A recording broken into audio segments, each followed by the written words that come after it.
Alright, we back with another one, y'all.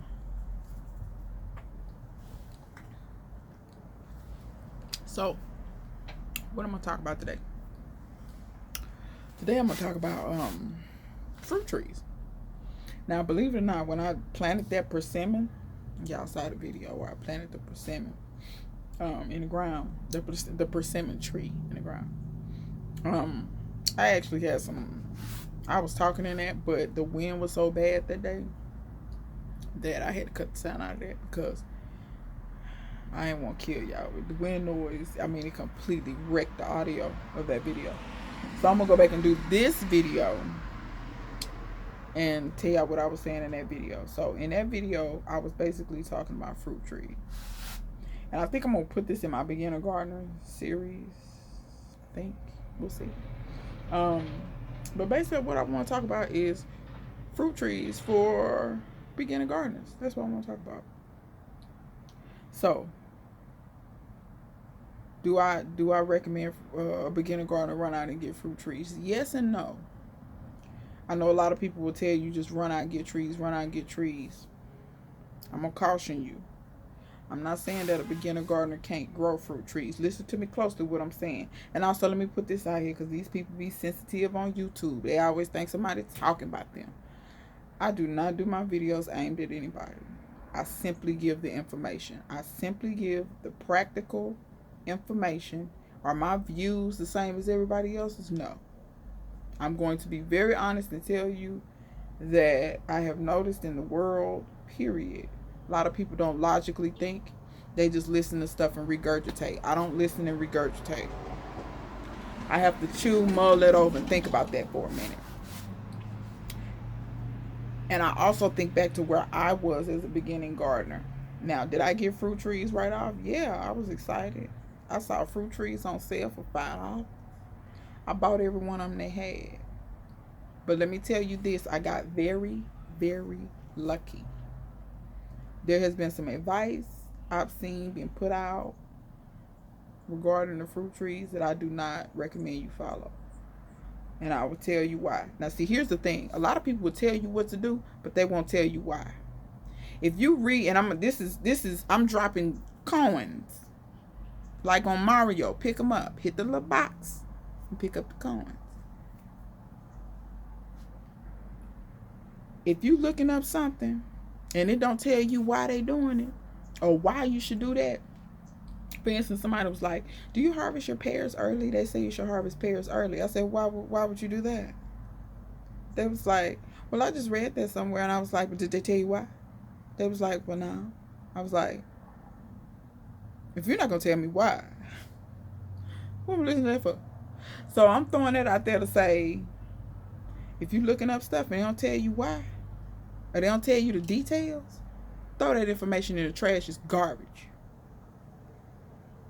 Or put it on the back burner until they can give you more information. You see what I'm saying? Halt on that information. Do not act on that information until you have all the details. That's just like if you got a car and a person say,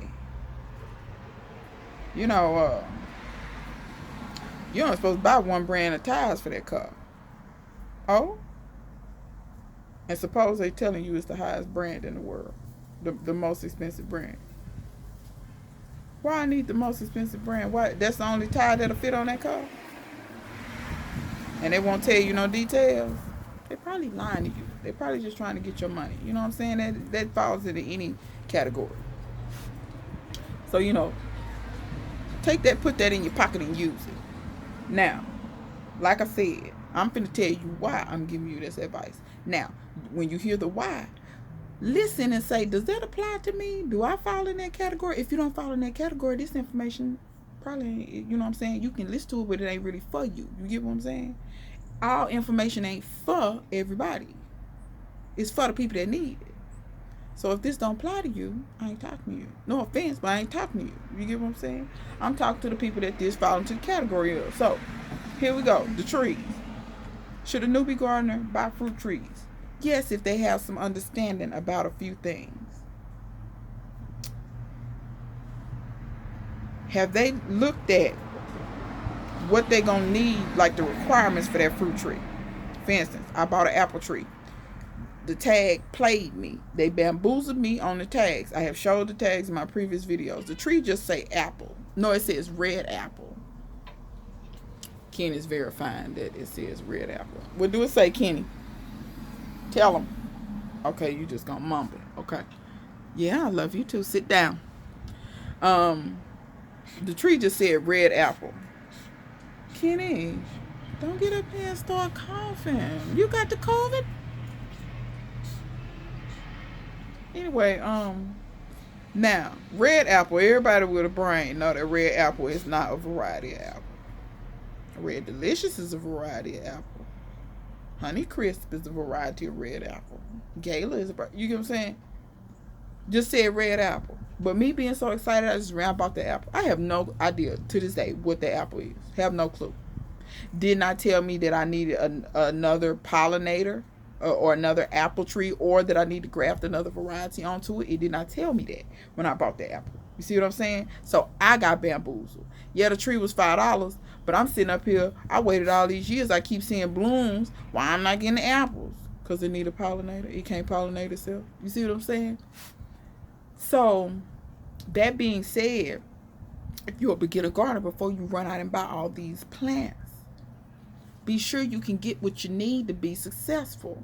See, had I thought about that, I may would have got that plant, but then I'd been thinking in my mind, okay, I need to be working towards getting me another apple or getting me some scions or something that I can graft onto this apple, the way I can get me some fruit. To this day, I have only gotten 2 tiny little apples that was kind of sweet and hard as hell. You know what I'm saying? And I've had that tree going on 8 years now, or 7 years.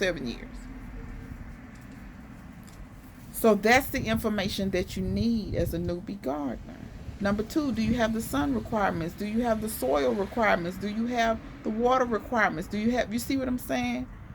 I would not leap and buy stuff, because I'm going to tell you what you're doing. You're going to kill them trees. And everybody ain't buying trees. I see people buying trees at $15, $20, $30, $35, $40, $45, $50, $55, $65. Killing them. Newbie gardeners sitting up killing 15, 20 trees. And it's not because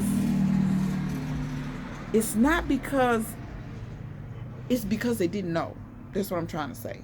It has nothing to do with whether they're a good gardener or a bad gardener or what, because they knew. When you knew, you're not going to be grand at something. But that don't mean you bad at it. You know, you might be a natural. You know what I'm saying? You ever seen a kid put a football in his hand, he throw that sucker 30 yards. He a natural. That don't mean he a good quarterback, because he can't hit the broadside of a barn. He just can air it out. You get what I'm saying? And what happens is, as a newbie gardener, they will be discouraged when they kill all that stuff. And they will sit up and say, it's me, it's me, it's me, it's me, it's me. That is out of order. And I'm talking to my seasoned gardener right now. It is out of order to tell somebody as a new gardener, run out and get some trees, run. And that's all you say. You don't preach anything else. Yes, I agree with, we need to be feeding ourselves and feeding our children from things that we grow, so we know where it comes from. There's so many different levels that benefits you and your children, benefits your self-esteem, benefits your mental health, benefits your physical health, benefits your children's mental, physical, emotional wellness. It benefits their learning processes. It benefits them getting interested in little things when they're little. And when they get interested in these little things, they venture off and they say, oh, well, if I can do this, I can do that. And it gives them the notion that, oh, I can do just about anything. And then that is what frees them from being in the kind of society that we're in, because they're not limited. They don't put limitations on themselves, because they know, oh, well, if I did that at home, I can do it at work, or I can do it in my business, or I can do it here, or I can do it there. They're not limited by foolishness. You feel what I'm saying? So yes, I want people to go out and get trees, but I want them to be intelligent about it. I don't want them to walk into the firing squad and they don't know what's going on. You understand what I'm saying? So now, that being said, the next thing, when you get your tree, this business stuff, I've seen this question asked a million times. People have asked me, should you immediately get that tree out of the pot and put it in another pot or put it in the ground, etc., etc.? Here's my answer, my short answer to that. No. There's only one scenario where I would take a fruit tree and try to get it in the ground or something immediately. Bananas, but bananas ain't really trees, they plants, but I'm gonna tell you why. When I got my banana, it was it was one banana and two pups in a little pot. I separated them. When I separated them, they were just about root bound. I put them in individual pots, much bigger than the pot that they originally came in. Within a month, I pulled them out. They were just about root bound again. If you have not seen the video where I planted my banana trees in the ground, I pulled them out and showed you all the roots and how the roots were already showing at the edge. If you pull a plant out and you see no roots around the edge, it's not even close to root bound. When you see them around the edge and they start in a circle, it's about to be root bound. If they're circling and they've been circling at the bottom, it's root bound. When I noticed how fast those bananas grew, I said to myself, note to self, these banana roots, yeah, you can't really leave them in a pot, but a banana is not a tree. But I'm just throwing that out there so y'all know. A banana, no, I recommend you put that in the ground. Because of how fast the roots grow. Now, if you can stay on top of up-potting it over and over and over, and making sure where it don't get root bound, more power to you. I put mine in the ground because I know that's my better chances of getting into fruit. I'm in my bananas for fruit. I'm not, I mean, yeah, you can use the leaves, and I do use the leaves, but I'm in this for fruit. Like, I'm not playing no games. I'm not growing this stuff around here to be pretty. I done told y'all before, I'm greedy, I like to eat. And if I can quit buying bananas, that's one more thing I can take off my grocery list. When it comes to other fruit trees, if it is in a 1 gallon pot, that is a small pot that's about 6 inches across the top, and I think it's about 10 inches deep or so, but it's a small pot. If it's in that little bitty pot, I recommend you put it in a pot that's a little bigger. Like, at the biggest, maybe a 5 gallon bucket. You can go from that to make, yeah, like about a 5 gallon bucket size. If you don't have a 5 gallon bucket, a pot close to that size will work. Why am I saying that? I have a little bit more information now than I did when I first bought fruit trees about how they do fruit trees. Fruit trees usually are huge air layers that they have cut off of a tree. And a lot of times you can tell. If you use to shake all the dirt away, you will see roots coming off of an area and you'll see where they cut it off. And then you can tell it was a branch. And the branch probably was 1 inch, 2 inches. They have specific trees, these tree companies, Bonnie or, whatever big box. And that's usually what they do. My persimmon tree was the same way. I noticed it when I got it. I lifted it up to see if it was root bound. It was not root bound, but I saw where they had cut it off at. So that's usually how they make those big air layers. Y'all probably think y'all trees is 1 year, 2. Nah, that had been on the tree probably for 3 or 4 years before they even air layered it. They air layered it. It took probably a year for the roots to take. They chop it off the tree. They put it in a pot. They do a whole bunch of them at once. And then they usually take those trees and they put them somewhere. Usually in a high tunnel, greenhouse, hoop house, whatever you want to call it. Sometimes they put them outside. But if you've ever been to a nursery, you will see hundreds and hundreds of trees. Hundreds of the same kind. If it's a big nursery. And you have to think about Bonnie is providing trees to Walmart, Lowe's, Home Depot, and God knows what other big box stores. I venture to say Menards. We don't have Menards down here, but y'all, they got them other big stores up there. Put them in the comments where Bonnie dropped their plants off at. So you have to know, in order for them to have that many trees, because they drop trees off at God knows how many Walmarts in one major city, God knows how many Lowe's and Home Depots. You see what I'm saying? Now, I don't know where Bonnie's headquarters is, and I don't know where they grow all of their trees at. I venture to say that they don't grow them all at the same place. But what I'm saying is that tree probably ain't grown super close to you. It may be somewhat close to you where they grow that tree, but I doubt if it's super close to you. What does that mean? That tree was in another environment. So when you bring it home, well, let's go step by step. is growing at Bonnie's. It's fine there. It's been there forever. Or, you know, relatively. It's been there for a long time. It's used to that environment. That's where it's used to been growing. They've been spraying it with tons and tons of fertilizer. That's another thing y'all need to understand. They fertilize those trees very, very, very, very heavily. And they usually use something similar to Miracle Grow. It's going to be a synthetic fertilizer. They're not going to sit up and use organic fertilizers and all that. They're not doing all that. So they've been spraying this heavily with synthetic fertilizers. Probably just about every day. That's to keep them alive and to keep them looking perky and to keep them looking plush, because they know what? They're about to go on an 18-wheeler in the dark and travel God knows how far to get to you, the buyer.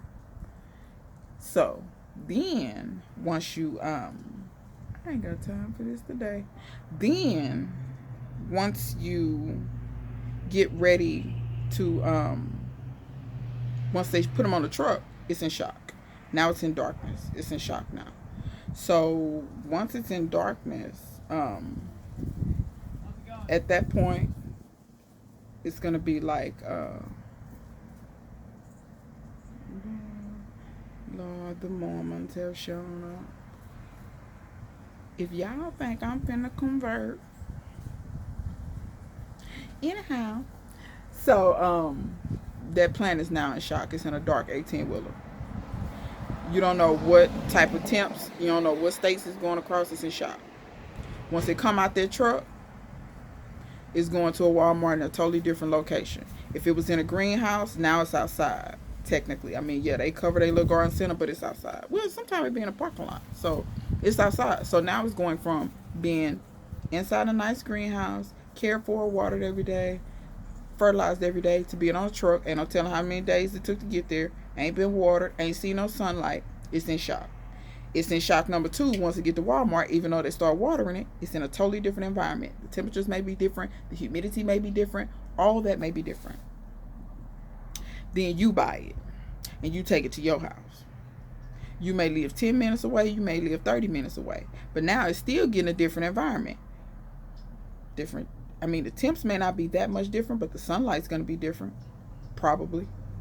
You know, they're going to be different things, different microclimates in your yard, different, all that stuff is different. So this plant is in a high level of shock. Then it's not getting fertilized, because when they at Walmart, they're not feeding that. They just watering. They just watering. It's not getting no more food. So it's like it's been on meth all that time, and now it ain't got no meth no more. Then y'all wonder why when y'all get y'all trees home, a lot of them die. And then you come home and you immediately snatch it out the pot and put it in something else. It was already in shock times 12. It's just like if you take a person and they have a stroke. They probably, yeah, Felix, what's wrong with y'all today? If you take somebody that have a stroke, they probably will survive their stroke. They're going to have probably, 9 times out of 10, unless it was very mild, they're going to have some issues after the stroke. But if that person have another stroke and another stroke and another, you get what I'm saying? They're probably going to die. Every time your plant go into shock, think of it similarly as it's having a stroke. So it had a stroke when they put it on the truck. Then it had a stroke at Walmart. Then when you bought it and snatched it out of that pot, it had another stroke. And then you'd be like, my trees died.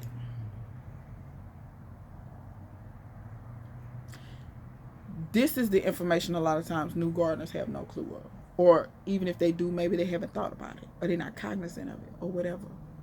That's why I say, hold on. So when I get my trees, I do not put them in a new pot immediately. Like I said, unless it's in a 1-gallon pot and that sucker root bound. Or if it's banana. Banana's not a tree, it's a plant technically, but I'm putting that out there so y'all know. Something else I wouldn't leave in a pot, papaya. Papaya don't do well in a pot because it's just like a doggone banana. The roots they grow too fast and the plants grow too fast. If you're thinking about a super fast growing plant, papaya, banana falls in those categories. Don't leave those in pots. They just simply grow too fast. But a tree, what I would recommend is bring it home, water it. If you want to give it some fertilizer, give it something real light, like Comfort Tea, something like that. Or if you have some type of fertilizer that's not too heavy, give it a little, just a little. Because we're a meth addict. They didn't even go to the detox. They try to go cold turkey and they about to dig their eyes out with hot spoons. So you have to be gentle. Set it in a place where you, actually, you know what? When you get it home, I don't even recommend really that you set it in full sun. Set it in a location that's part sun. That would be best. Part sun. So maybe it gets half a day of sun, half a day of shade. Why? Because that way it don't have to deal with the sun like that. It have time to just recoup and say, okay, I'm in a new location. Let me just breathe. Let me just breathe. I ain't got my meth. I ain't got nothing. I'm just a new surrounding. I ain't got no drugs. I'm just let it breathe. Then once you see that it's doing okay, like if you start noticing some new little growth and stuff, look around, see where you, if you're going to put it in the ground, see where you're thinking about putting it in the ground. Set it in that location. Still in the same pot. Set it in that location. Water it. Like I said, I would give it comfort tea. You don't have to give it to it every day. Once a week. And why do I say this? It's in a container. These people say, feed your tree once a year. Not in a container. You better not. All that fertilizer runs out of those containers. It runs out of them. So if you're using it in a container, you're going to have to feed it a little bit more. And keep in mind, you're using something light, something not so strong, like comfort tea or some fermented plant juice, which is the same thing. You're just not using comfort, using any other kind of plant. Something like that. Okay? You can use chop and drop around it. If you got some kind of biomass, lay that around the roots. You know, good to go. Once you see it kind of doing good, that's good. I left my fruit trees in the same pot they came in for a year before I put them in something new. Then after that year, I noticed they weren't root bound, but they were starting to get there. At that point, I put them in those big laundry tubs. Y'all know the laundry tubs I'm talking about. You get them at Walmart for $5. They're usually the blue or black. They got the rope handles on them. If you don't want to put it in that, you can put it in some other kind of container, but I'm just telling you that because that's the size that I use. I'm not sure how many gallons that is. I left my fruit trees in those containers for 5 going on 6 years. Not one of them was root bound. Not one. The way I fed them was I mainly gave them comfort tea and stuff like that. I did give them a little Job's organic fruit and plant fertilizer every blue moon. Used a lot mulch with a lot of leaves. That way it would bring in the worms. The worms would eat the leaves and leave the worm castings. That's the way I fed them. My trees, once they started fruiting, they have never stopped with the exception of my orange tree. I told y'all I almost killed that tree one winter. And when I almost killed that tree, it had to rebound. When a tree go through something like that, you have to just let it just, once again, woosah. You got to let it breathe. But every one of my trees fruit. Y'all have seen it. If you have not seen it, once again, what are you watching? Go back and look. My peaches fruit, my pears fruit. That apple don't fruit now because I told y'all I need a pollinator. I'm going to get some scions and graft onto that tree. I'm not interested in having 1 million trees. And I understand that, you know, when you graft, if you lose that one tree, you've lost all those varieties. But when you don't have a ton of space, you got to do what you got to do. Now, if I buy me some more land, that's totally different. I plant 1 million trees and not worry about it. But right now, when you ain't got much, you better learn how to graft and do some videos on that too. But yeah, that's my best advice. I'm trying to think that I leave out anything else about the trees. That's pretty much it, man. If y'all got any questions, please leave them in the comment section below.